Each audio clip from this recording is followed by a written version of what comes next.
nós estamos no mês roxo. Você podia trazer uma psicóloga para você também falar sobre como cuidar dessa família que cuida dessas pessoas. Como a família vai lidar com essas pessoas e como a gente tem que preparar o psicológico delas. Porque, gente, hoje, a gente tem que pensar no todo. Quando você tem uma situação dentro da tua casa, você tem que pensar que aquela situação não é só de quem está passando pelo problema de saúde, que é o mal de Alzheimer. Mas a pessoa que está do lado, ela também pode estar passando por problema de saúde e precisa de um cuidado, que é o psicológico. É o que mais abala. O psicológico, ele é impressionante. Ele traz problemas no corpo que você custa acreditar que ali é do psicológico. O psicológico mexe com o corpo inteiro. Às vezes, um carocinho. Você sabia que uma coceirinha que você faz bem aqui, ó. Você tem um carocinho, uma besteirinha, uma picadinha de uma muriçoca, uma coisinha. Aí você começa a coçar. Se você tiver com um problema, se você tiver com sua mente, a psicóloga vai até me dizer se eu estou falando alguma mentira ou não. Pelo menos eu presenciei. Se você tiver com algum problema e você ficar mexendo, aquilo ali vira uma ferida, vira uma doença, que você vai jurar que você está com algo incurável. Porque, na verdade, enquanto você está ali pensando nos problemas e tal, você vai se mutilando. Você vai mexendo, você vai mexendo, você vai mexendo, quando você vê, está uma cratera. E aí vocês, meu Deus do céu, eu estou com alguma doença. É o psicológico, abalado. E a gente precisa ajudar essas pessoas. E pessoas que estão vivendo em várias situações. A psicóloga Catarine Miller dá dicas para a gente de como o familiar pode cuidar e lidar com familiares com mal de Alzheimer, mas como ele também tem que estar preparado para isso. E aí a gente pensou na família inteira, sabe? A gente pensou em todo mundo, tem essa preocupação, tem esse zelo, e é por isso que a gente trouxe ela mais uma vez, que é uma convidada maravilhosa. Toda vez que ela vem para o programa, ela traz dicas que ajudam muito quem está em casa. E primeiro eu quero parabenizar você, psicóloga, e todos os demais psicólogos, psiquiatras, tá? Neurologistas, todos os profissionais que estão trabalhando de forma incansável. Eu conheço várias equipes de profissionais que têm se dedicado não só a trabalhar no seu consultório, mas em ajudar as pessoas de forma até paralela. Então, eu quero parabenizar você e todos os profissionais que cuidam da nossa saúde mental. O que seria de nós se não fosse vocês? Porque eu acho que muita gente, sabe, Catarine, que via uma dificuldade enorme de procurar um psicólogo, uma dificuldade enorme de ir num psiquiatra, num neurologista, hoje entendeu que estes profissionais se faz necessário na vida de cada um e que não tem motivo de você dizer que você não vai no psicólogo, que você não procura. Hoje, as pessoas tiveram esse entendimento. Eu acho que eu não estou mentindo. Eu acredito que seja verdade. Isso teve um lado bom para as pessoas entenderem que todo profissional se faz necessário na vida de todo mundo, né, Catarine?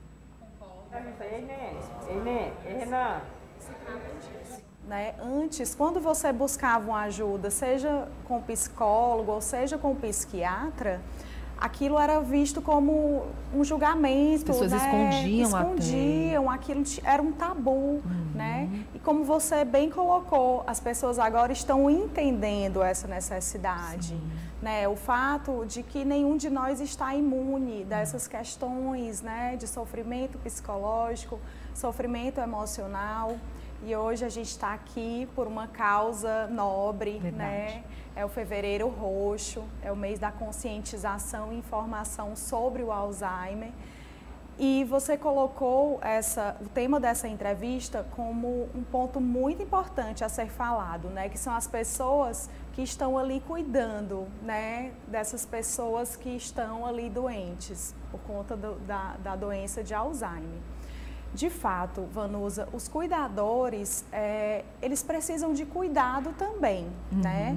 E vendo mais sobre isso, fica também até uma sugestão importante que no site da ABRAS, né, que é a Associação Brasileira de Alzheimer, eles estão agora, nesse período de pandemia, fazendo grupos online, que são grupos de apoio para os cuidadores. Então, né, vai ter também esse apoio psicológico, né, isso já está acontecendo. Porque é cansativo. Sim. É você lidar. Se você acha difícil você lidar com uma pessoa que tem consciência de tudo que está acontecendo ao redor, que a gente sabe, para que é algo mais difícil do que uma vida a dois? Sim.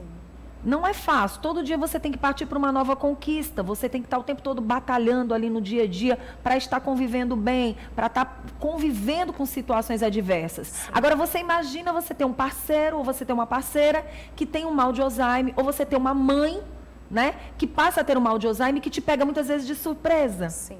Porque a pessoa está ali bem. De repente, da noite para o dia, a pessoa começa com os comportamentos diferenciados, começa com atitudes que não eram dela, e você muitas vezes não está preparado para receber. Sim. Né? Então, assim, o que é importante a gente passar para quem está em casa relacionado a este assunto? Como a pessoa pode se preparar ou observar e, ao mesmo tempo, ajudar de forma bem psicológica. Sim. Num momento difícil como esse, porque é um momento difícil. E é um momento que começou ali, isso. Ele não vai parar. Ele não vai parar. Não vai voltar ao que era, né? Isso. Ele vai progredir. Sim. Vai haver um progresso dessa doença. Ela é irreversível. Irreversível. Ela não tem cura até agora, isso não é possível. Sim. Né? E é importante ressaltar que o papel do psicólogo, ele vai ser primeiramente no início dessa Sim. doença, no início do diagnóstico. Uhum. E você me perguntou, né, sobre como a gente pode observar. Sim. Né? É muito importante que essa família mantenha entre si uma comunicação sobre coisas que estão percebendo. Sim. Né?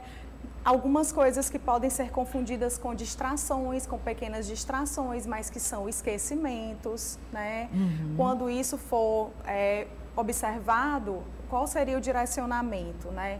Seria um direcionamento primeiramente ao neuro ou ao geriatra, né? Como esse profissional veio ontem aqui. Para identificar clinicamente. Né? Porque muitas vezes as causas psicológicas, elas podem interferir sobre essas questões do próprio Alzheimer, né? Lapsos de memória, uma pessoa que, por exemplo, está passando por depressão ou um estado de ansiedade, né, alto, ela vai também ter esses acometimentos. Então, é muito importante que seja feito todo esse rastreio, na verdade. Catarine, a gente também pode chamar a atenção do filho, da filha, da pessoa, do cuidador. Né? Quando tem um cuidador, já sabe que existe um problema.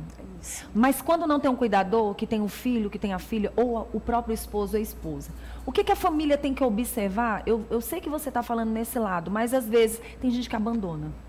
Tem gente que não suporta. Não, minha mãe está irritada, meu pai está chato, estão com um comportamento que... Aí começa a observar que eles estão lembrando, que eles estão, talvez... Ah, a mamãe está esquecida, papai está esquecido. Tem pessoas que não têm paciência, não lidam com essa paciência para entender que aquilo é uma doença. Isso. O primeiro passo para as pessoas observarem que algo não está certo, que aquele nervosismo está anormal, aí é o momento que tem que procurar um profissional e tem que entender. O abandono, o afastamento, ou o orgulho, a insensibilidade, o desprezo, tudo isso é um ponto negativo, né? Com certeza, é um ponto, né, desfavorável nesse contexto. E essa família vem também como um ponto de foco para até a questão da própria psicoterapia. Sim. Né? O que está acontecendo? Por que esse abandono? Né? Por que tantos repertórios de emoções negativas nesse sentido? Né? Entender essas fases de negações também da própria doença, né? Do não entendimento do quadro, né? Do quadro da própria doença. Então, é nessa hora que eu entendo que a família, ela também precisa desse acolhimento, de informação, de também poder colocar para fora, desabafar, né, sobre tudo isso. E quando você fala de família, a gente pode chamar a atenção também dos amigos que estão por perto? Sim. Porque assim, a família convive diariamente dentro de casa, mas os amigos também convivem e alguns até se afastam. Isso. Esse é o momento que eu acho que da própria sociedade que vive também a amizade observar. Aquela família era de um jeito, hoje a gente já não vê mais. de repente um amigo mais próximo, no lugar de se afastar, observar, tentar ajudar essa família. Pode acontecer de ter 2 dentro de casa, Isso. passando pelo mesmo problema, não pode acontecer? Pode sim, né? Pode. E assim, é um ponto que eu acho que é muito importante da gente observar sobre tudo isso, é sobre a questão da própria prevenção. Sim, né? vamos lá. Porque existem alguns fatores de riscos, né, que vão poder serem facilitadores ali para o surgimento do Alzheimer, né? E muitas vezes as pessoas só vão buscar ajuda quando algo já está ali, instalado, avançado. Né? Então, a gente começou falando sobre tudo isso, né? Sobre o que a gente observa ali no início. Mas, desde já, para que as pessoas possam entender melhor, é importante observar que existem alguns fatores que vão, né, serem ali facilitadores. Sim.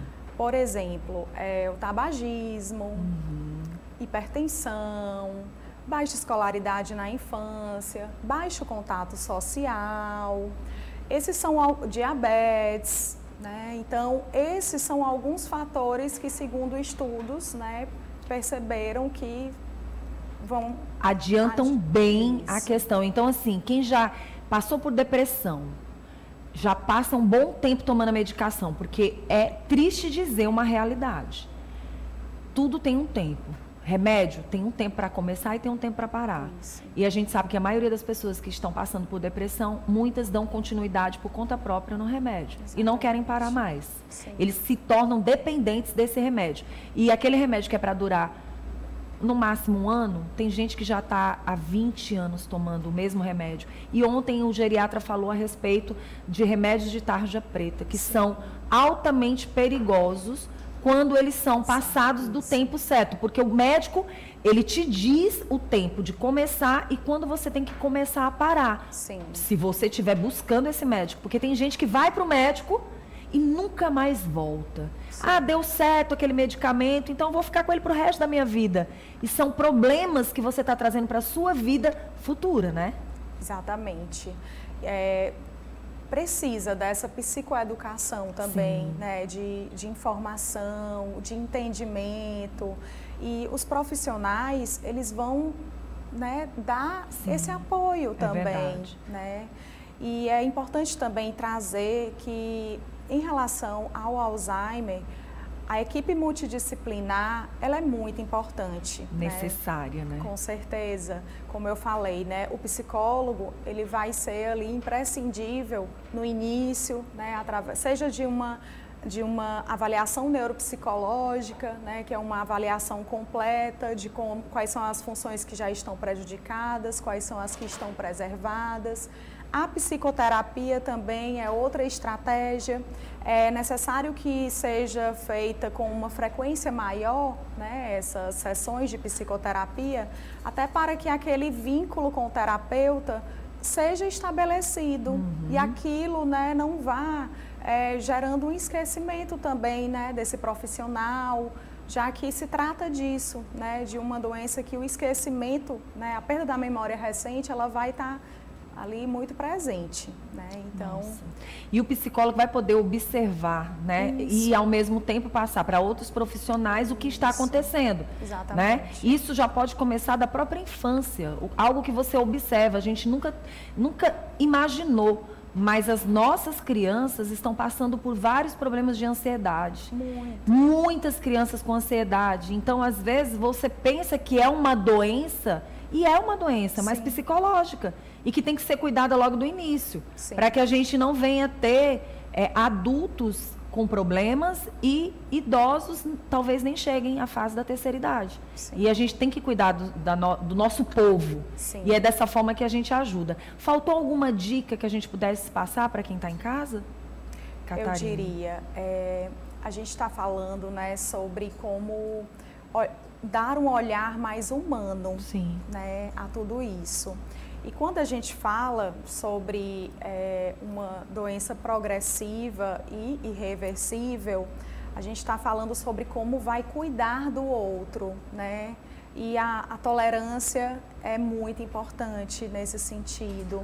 Incluir essa pessoa no dia a dia, desenvolver tarefas cognitivas, né, que vão ajudar aquela pessoa a se sentir mais orientada e mais incluída. Por exemplo, bilhetinhos sobre datas comemorativas, né, o que vai acontecer naquele mês, por exemplo.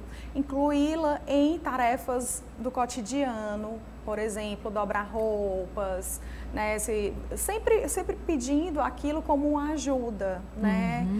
Claro que observando, né, até que ponto vai ser possível também aquela colaboração, né, sempre levando em consideração isso. A própria questão das alterações de comportamento que vão surgir durante a doença, né, isso vai ser muitas vezes conflitante para aquela pessoa. Porque nunca fui de fazer isso, agora estão pedindo para eu fazer, por isso que tem que existir essa delicadeza e ao mesmo tempo você se colocar na situação, hoje eu não estou muito bem, vem me ajudar, né? Uma coisa que você possa colocar o outro para participar, sem ele perceber que ele só está fazendo aquilo porque existe um problema. Exatamente. Né? Isso é bem interessante, muito bom.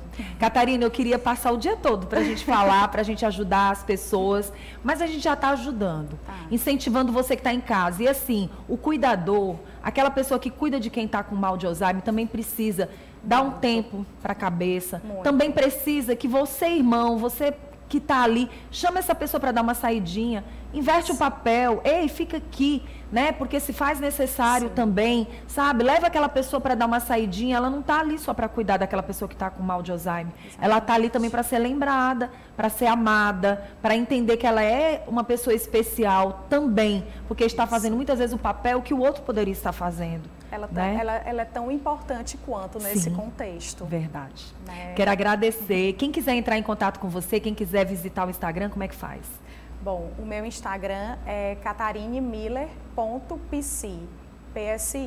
Bom, muito bom. E eu acredito que ela ali, ó, com lacinho roxo, está representando fortemente mesmo esse mês de fevereiro. E acredito que tem várias e várias dicas também lá no seu Instagram. Tem sim. Obrigada, viu, Catarina? Sempre um amor estar com você.